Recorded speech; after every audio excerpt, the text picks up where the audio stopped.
Hello everyone. Today I am going to show what logistic regression is through a very fantastic example. My name is Kashika and I have made this code with the help of my computer teacher Sweti ma'am. First of all, here I have an Excel sheet in which there is a mock data set of the Titanic.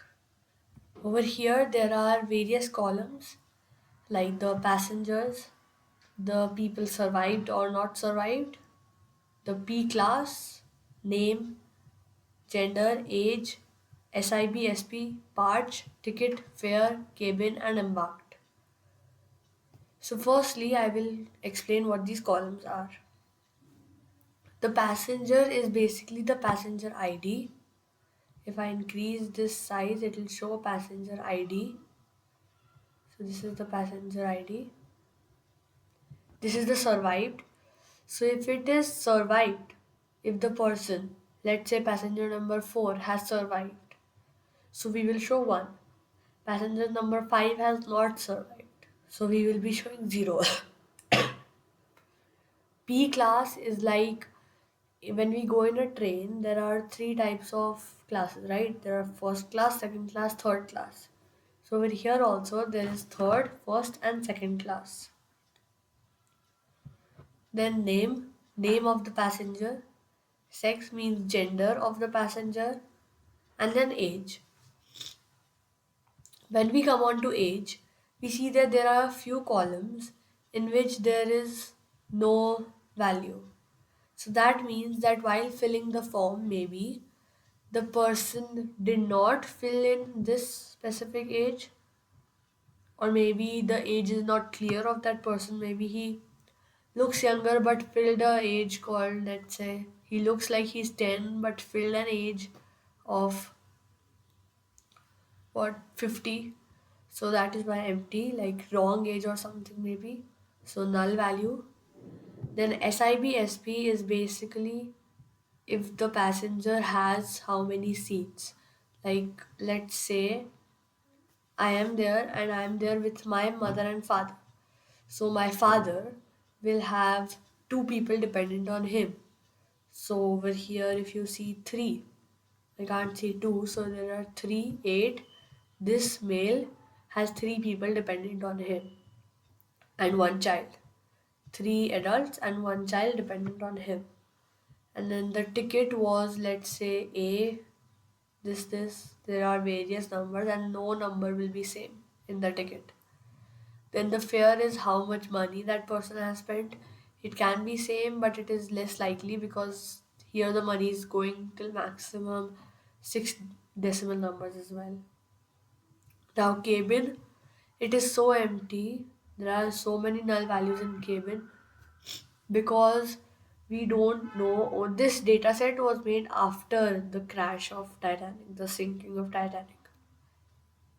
So that time most people had come out and most people didn't know their own cabins and it was all chaotic. So that is why cabin various points are empty.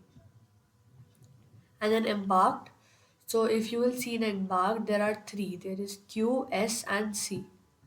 So Q, S, and C. So there are places starting with the name Q, S, and C. I will show you, and it will be like three places. So from there, who all has embarked, we can see that maximum are S, and now the total number of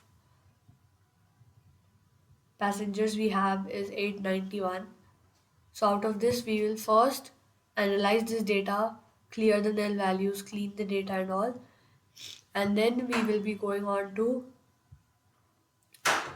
logistic regression, what our main thing is. So firstly, I will run. We need to import our file. So here I've written this code from Google Colab dot import files, uploaded files dot upload. Now I will be choosing my file over here.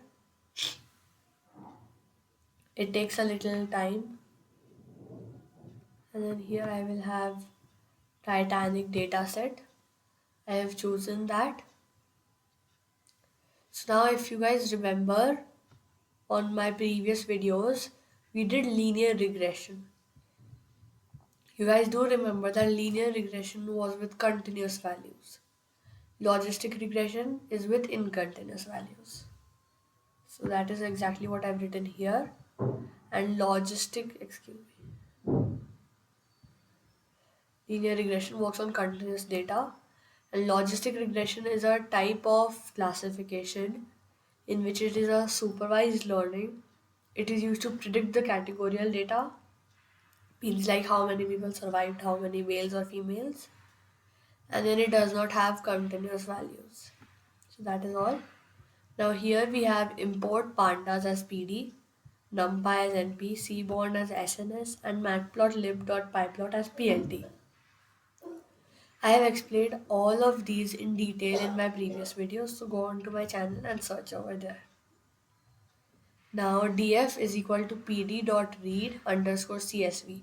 So here we are basically reading our CSV file, which is the Titanic, and then showing the shape. In our Excel sheet, we saw that how many passengers were there? 891. Right here, bottom left. Now over here we see that in the shape there are 891 rows and 12 columns. So 891 passengers and 12 categories. Categorical data. We'll just count over here once. There is one passenger, A, B, C, D, E, F, G, H, I, J, K, L, M. K, L. So this makes 1, 2, 3, 4, 5, 6, 7, 8, 9, 10, 11, 12. So 12 columns and 891 rows. And then here I have made a graph of the survived. So the count of the survived is 0 is not survived, 1 is survived. So 549 didn't survive, 342 survived. Now here I have a survived and male and female graph. So in this we can see that the male died more and female survived more. Like female is orange and male is blue. This color coding is given on its own. Here we have a survived and class. So I told you there are three classes, 1, 2 and 3. So we can see that the third class survived was minimum and the first class, the third class death was maximum as compared to the first and second class. That is because if you have seen the Titanic movie or read its documentation, most of the boards, lifeboards, were given to females, then children, then old age, then first class. And third class, that is why there is so many deaths. Now this is the P class data set of how many were there in the P class. So there were many third class and second class were minimum and first class were various. Here we show the age, so plt.show age. That's all. So you can see that mainly there are people of the age 20 to 35 in highest quantity. You see this goes down till here, let's say. So 20 to 30 were there. And there were very less old people, like 60 to 80, very less people. This is the fare, but fare, as you can see over here in my Excel sheet, it is distributed in like various ways. Like someone has paid 21, someone paid 7, someone paid 633, 247. So it is completely divided. Here we go 500. After 500 there are very less. And then there are maximum are between 0 and 100. So there we go. Now here what we have done is we have summed all the is null values. Here we have age, which has various is null values, and cabin. And embarked has two is null values. Let's go check where the embarked is null values are.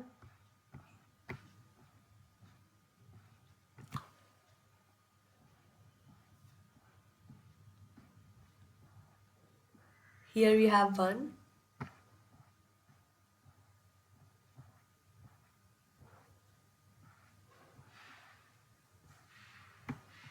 Here is the other. The first one I'll show you. It went up. But here is 1 and above was another one. So 2 is null values. This one usually shows correct. Kevin has 687. We go here, we search in Kevin.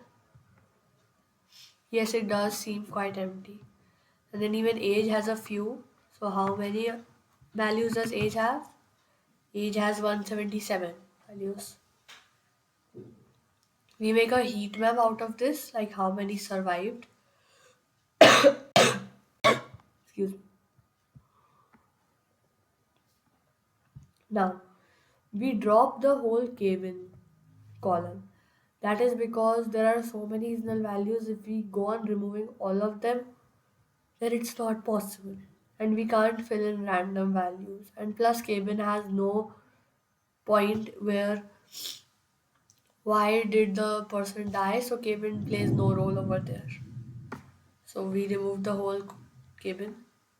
And you can see over here the Kevin values are this many. But then we remove the Kevin, so there are lesser values. Now in age, we will fill the mean. I have already explained how to fill in the values of isnull, so I won't be doing that again in this video. Head drop, and now we go on to our logistic regression. So in logistic regression, basically, we are basically training the model with some x and y values, and then after that we are testing the model. So from sklearn is the basic place from where we are importing everything. So these 4 things are to be imported for this code, and then we train it. So x train, x test, y train, y test, train underscore test underscore split. You can see that this is a function we have imported. Use this line. So xy test size is 0.2 and random state is 28. Now here I have already explained what all this is in my previous videos. Firstly, I would like to tell what mean squared error is again. I will explain again. So mean squared error is basically the error in which the whole possibility of error of prediction of the model. So let's say this is an AI model. What is the possibility that this will predict it as an error? So we see here the possibility is very less, 0.23. We go down and this is the classification report. So the classification report is basically precision, recall, F1 score and all of that. So the F1 score is 0.77, the average is 0.78. This is the possibility that whatever value we have given, it could be the embarked, it could be the survived or not survived. Over here I have done it as survived. Predict. In this I have shown it that it should predict the test, and the test was test size is equal to 0.2. So survived. Second one is survived. As you can see, the second column is survived. So there we go. And then this what it is showing is the y predict. Like what is the what is the model predicting to us that has it survived 001, 00 till all 891 values. Now we can't go on checking all of them with each one, right? And over here we have on an average 1,000 values. What about the data set in which we have millions of values, like a big company's data set? So that will use this code, and then there is 0.23 possibility of error, which is very less. So this, and the classification report basically gives all different values which are not important in our logistic regression. But if you guys want, I can make a completely different video about recall, F1 score, etc. etc. Please write that down in the comment section. Now this was all for today. I will show you what all to import once more. I will also add this in the description of my code of my video. So thank you everyone for staying with me, staying here patient till the end. Thank you. Have a nice day and tap that subscribe button to get more videos like this.